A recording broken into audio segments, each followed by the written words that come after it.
We're going to look at and learn about linear inequalities now. And so in this here, linear, you see the word line.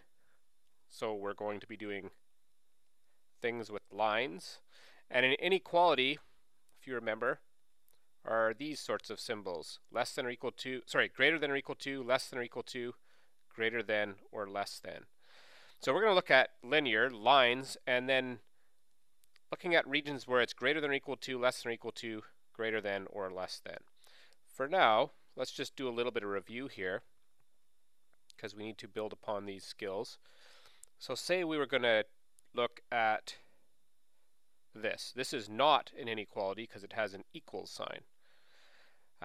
But it is a line, y equals 2x minus 1. So you remember y equals mx plus b. When an equation is written as y equals, the number or the coefficient in front of x is our slope, and the number at the end, the constant term at the end, is our y-intercept.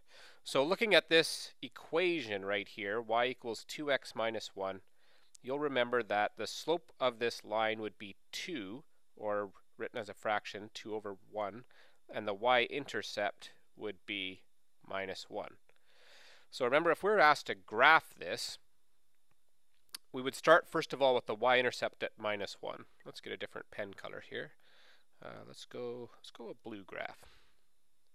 So here would be the y-intercept of minus 1. Let's assume that each one of these grid marks is worth 1, going up and down and left and right. So a y-intercept of minus 1 would be right here. And the slope, remember, slope is rise over run.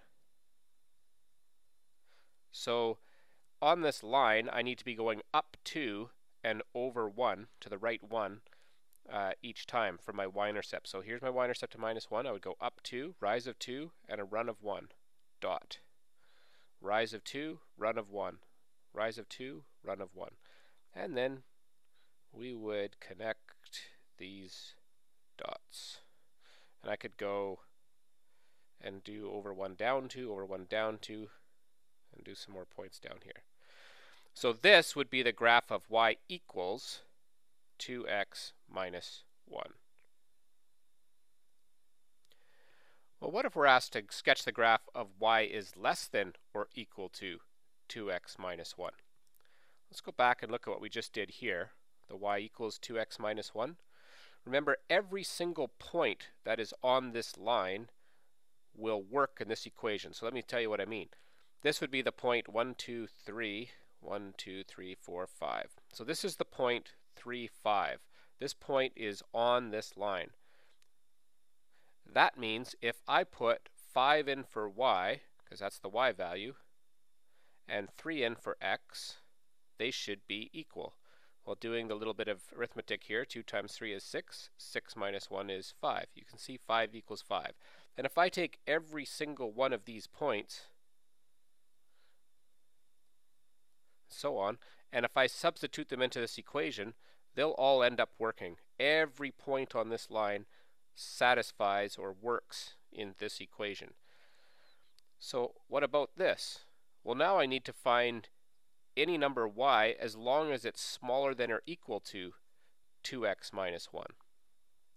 So if I'm going to sketch the graph of this, let's get some axes on here. And let's go back to our blue pen. So I have y is less than or equal to, that's what this means. Y is smaller than or equal to 2x minus 1. So the first thing I'm going to know is I can still have this, because this means less than or equal to. So I can still have my y equals to 2x minus 1. So this is still going to work.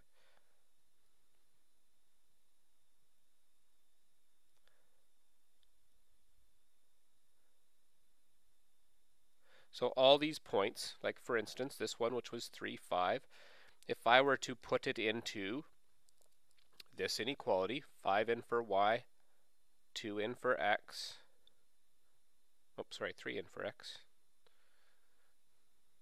I would get 5 is less than or equal to 2 times 3 is 6, 6 minus 1 is 5. Is 5 less than or equal to 5? Yes, it is. Every single point that is on this line works.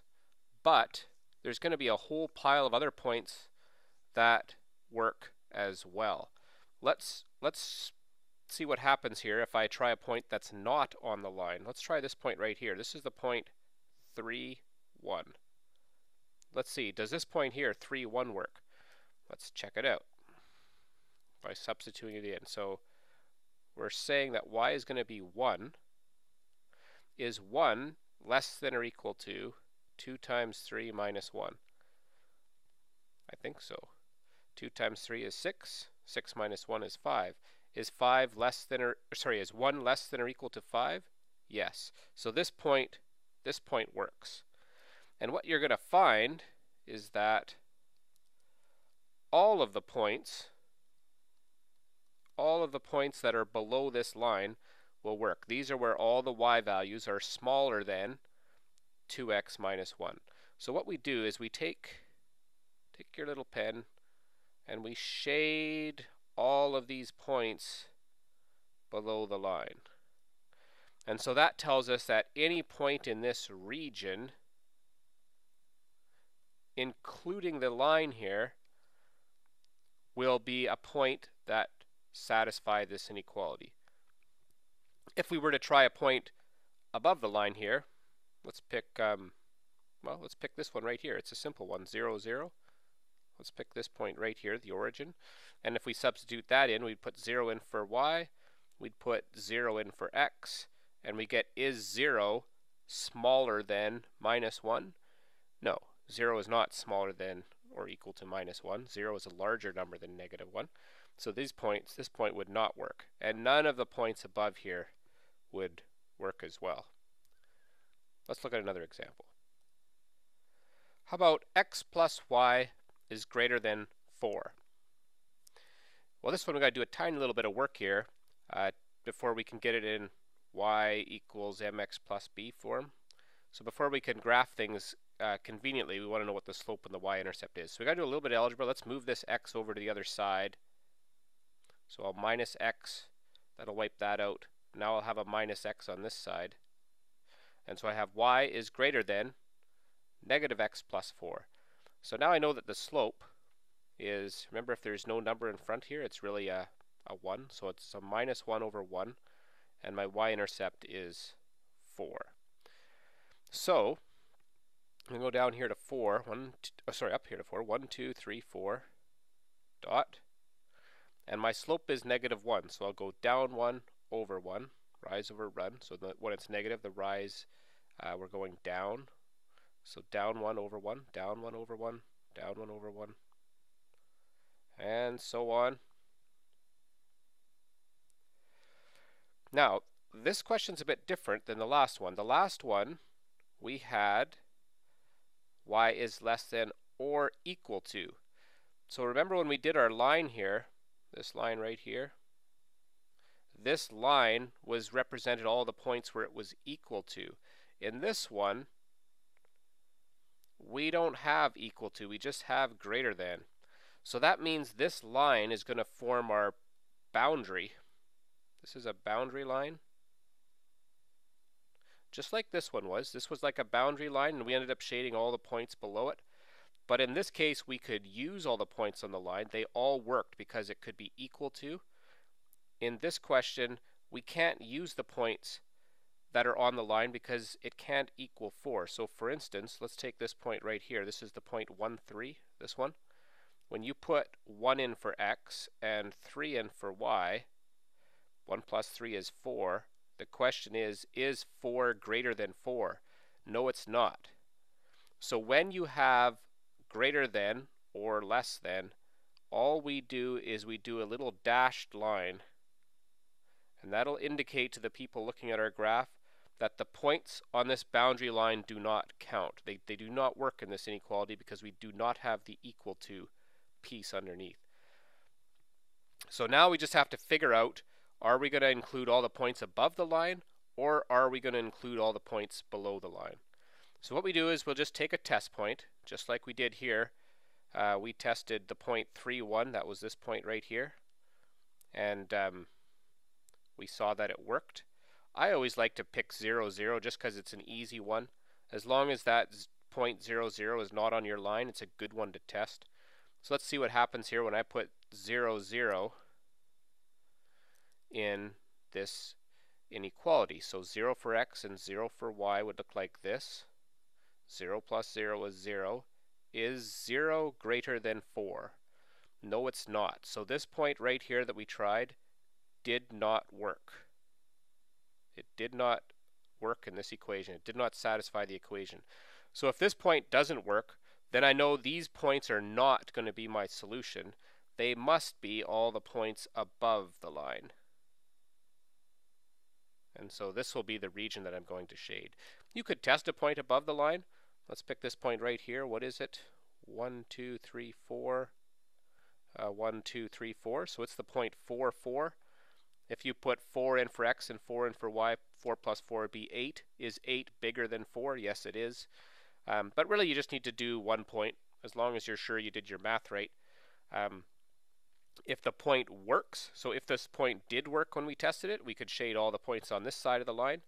But we found that this point did not work, so therefore it must be all the points above the line. So let's summarize how we can solve and graph, rather, inequalities. So to graph linear inequalities, I've got another example here. Y is greater than or equal to 2/3 x minus 2. The first thing we would do is we would graph the corresponding equation, which would be y equals 2/3 x minus 2. So this has a y-intercept of minus 2. I would do a dot there.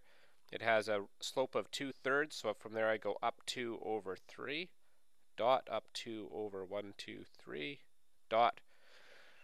Now if this is a greater than or equal to or less than equal to inequality, I would use a solid line, so that's what I have here. It's got an equal to, so I can include all the points on my line. So the line would look something like this. But if this was just greater than or less than, then I would just use a dashed line for my boundary line. Then we test a point that's not on the line. I always say 0, 0 is a good choice because it's easy to put in. So I'm going to test this point right here. 0 for y, putting in 0 for x, 2/3 times 0 would be 0. 0 minus 2 is minus 2. So is 0 bigger than or equal to minus 2? Yes. So if the point works, so when we substitute the point in, if it works, then I'm going to shade that region. So in this case, 0, 0 satisfied my inequality. I'm going to shade this side of my line because that's the side that 0, 0 is on. But if 0, 0 did not work, then I would know that I would shade the other side of the line. So that's how we can graph linear inequalities. We'll look at a couple other examples here now. So we got 2x minus 3y is less than or equal to 6. And now here we have some restrictions on the domain and range. Here it's saying this xei, yei. In these other questions that we did back here, we did not have any restrictions. So when I shaded things, I shaded all of the points that lied on this side of the line. But sometimes we'll see a restriction on our domain and our range. So it should just review what these numbers represent. R are all real numbers. So those are everything. Those are all the decimals, all the fractions, all the numbers that we work with. I represent our integers. So remember, these are the numbers like -3, -2, -1, 0, 1, 2, 3. So they're basically no decimals and no fractions. Although technically, I guess you could say 2 is like 2 over 1, but we can think of it as being no decimals and no fractions. Whole numbers, so if you see a W, that represents whole numbers. Whole numbers are just all the non-negative integers. So we can't have anything negative, but we can still have 0, and then 1, 2, 3, 4, and so on. And then the smallest group of numbers that we work with are the natural numbers, and these are all the positive numbers. So just as a review, all real numbers are everything that we work with. I are the integers. There are no fractions, no decimals. Whole numbers, 0 and up for the integers, and natural 1, 2, 3, 4, only the positive integers. So let's see how we would graph this one if we're only going to graph the integers, that the x value's got to be integers and the y value's got to be integers. So let's, we got a little bit more work to do here to isolate y too. So we're going to minus 2x from both sides. Go on, put minus 2x on this side. So now we have negative 3y is less than or equal to negative 2x plus 6. And now to isolate y, I got to divide by negative 3. So divide everything by negative 3. And here's where the other little trick is when we're working with inequalities. Remember, when you multiply or divide both sides by a negative number, you must reverse the inequality sign. So you would have done that in the past when you were working with inequalities and solving them. But just to remember that, if we multiply or divide both sides by a negative number, only multiplying and only dividing, we've got to remember to reverse this inequality sign. So I flipped it around now, and here we have a negative divided by negative, so that's a positive, and 6 divided by negative 3 is negative 2. So we're ready to graph here. So let's get our axes out here. Fantastic. Let's go blue. Down 2 for the y-intercept, and a slope of 2/3. So that's a rise of 2 and a run of 3. A rise of 2 and a run of 3. Now, here we said that we must have, where are we? Here we go. We must only have integers. So the problem is if I connect this line here, I'm not going through all of these corner points here. So these was, let's get the numbers on here so we can see what we're doing.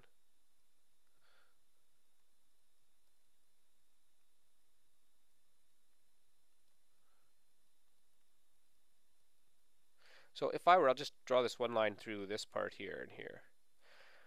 So I can't have any of the points in here because this point right here would be like a decimal. It would be like an x value of 0.3 and a y value of minus 1.7. We can't use those because integers are only numbers that have no decimals and no fractions. So even though this is a greater than or equal to, I can't actually connect these lines together. But this kind of still represents my boundary region. And so for now, I'm just going to do a dashed line here to indicate that this is the boundary region, but these points cannot be included. Only these dots right here are included. And so now I'm going to, same thing, I'm going to test my point. I'm going to try 0, 0. So 0 is greater than or equal to, that would be 0. Is 0 bigger than or equal to minus 2? Yes, it is. So this is the side that if this was all real numbers, I would shade this whole thing. But it's not. I can only include the integers. So that means I can only include points that have integer values. So that would be these ones. So instead of shading the whole region, I can only put dots in where all these integer values are. So this is going to take a little bit of a while here, and I'm not going to certainly do them all, but let's do another row here. Maybe another column. So, oh, and this guy too. So I've got all the dots above the line. Yep, and then of course there'd be more dots up here too, but these would be all of the values that when you substituted them in here into our original inequality would work. But they're only the integers. They're only the ones that numbers that have no decimals and no fractions. So this is how we would graph one if we had integers as our restrictions on our variables. So in this final example here, let's look at a word problem one and how we can use inequalities to help us deal with this. So let's say Rebecca's favorite activities are going to the movies and going ice skating with her friends. So let's say she wants a budget of no more than $75 a month for entertainment and transportation. She's got to get there and back, I guess. So movie admission is $9 per movie, and skating is $5 each time to go skating. A student bus pass for the month comes to $25, and let's look at Rebecca's options. So let's say M is the number of movies. So the number of movies she could do, and let's make I'm going to do I for ice skating because I find S's look a lot like 5s. So I is the number of ice skating events. So let's see. This is going to be an inequality because she wants to spend no more than, so no more than really just means less than or equal to $75. So it's $9 for every movie, so that's 9 times M, plus $5 for every ice skating thing that she does. And then she's got to also add $25 a month for the bus pass. And I think that's all her expenses. That better be less than or equal to 75. So $9 per movie plus $5 per ice skate plus the $25 bus pass has to be less than or equal to, no more than, $75. So here's our inequality. And we do have some like terms here, so we can minus 25 from both sides. So that means when we get rid of her transportation, she really only has $50 to spend on the movies and her ice skating. So let's figure this one out here. Let's do a graph, because that's what this section is about. I'm going to isolate the I here.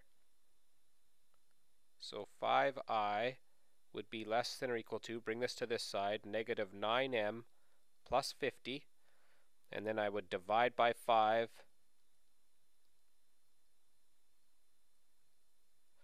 to get this. Oops. Plus 10. 50 divided by 10, 10. There, that's better. Okay, so here's our equation to graph. Let's put it on our graph here.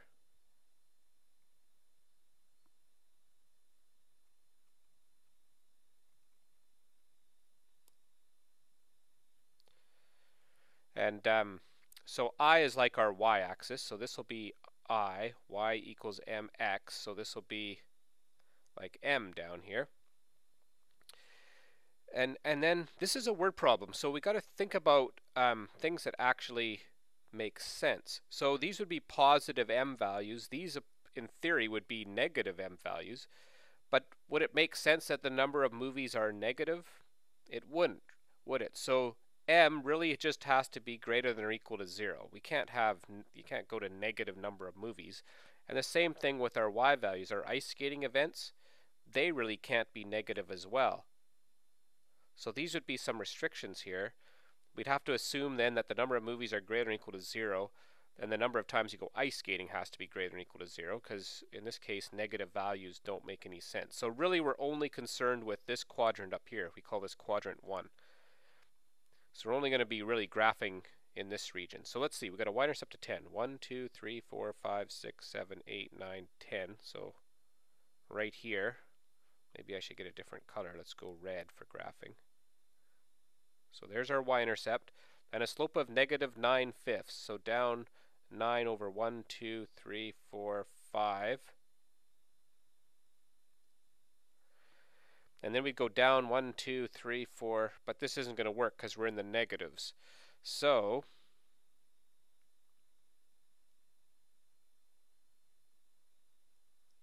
our graph would look like this.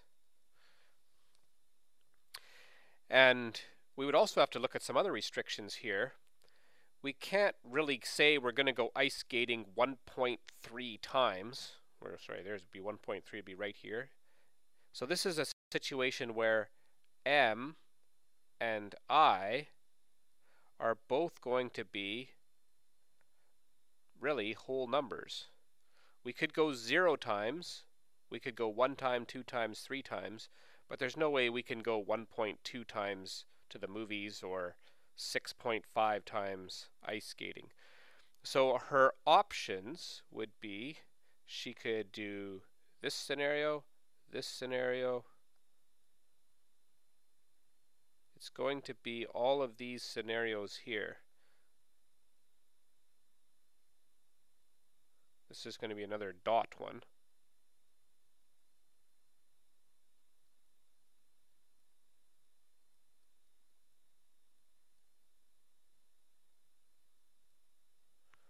It would look something like this. And these would represent all of the options where she would spend less than $75. Because all of these values here would be less than her $75. The line here is going to represent exactly $75, but that's assuming you can find a point where it exactly intersects. So this point for sure would work. This point would for sure work. Some of these points that are on the line wouldn't make sense because you couldn't go ice skating, what is this, like 9.5 times and go to the movies 0.4 times or something like that. And then these points over out here would be too much money. So here's how an inequality can represent an actual real life situation. These are all the possible things. If you want to spend less than $75, the line would represent all of the options where she spends exactly $75 because that's where it's equal to. And then these ones here would be too much money because these would all be greater than, whoops, not equal to. These would be all the ones that are greater than $75, which is beyond her budget. So there's a look at how we can graph linear inequalities.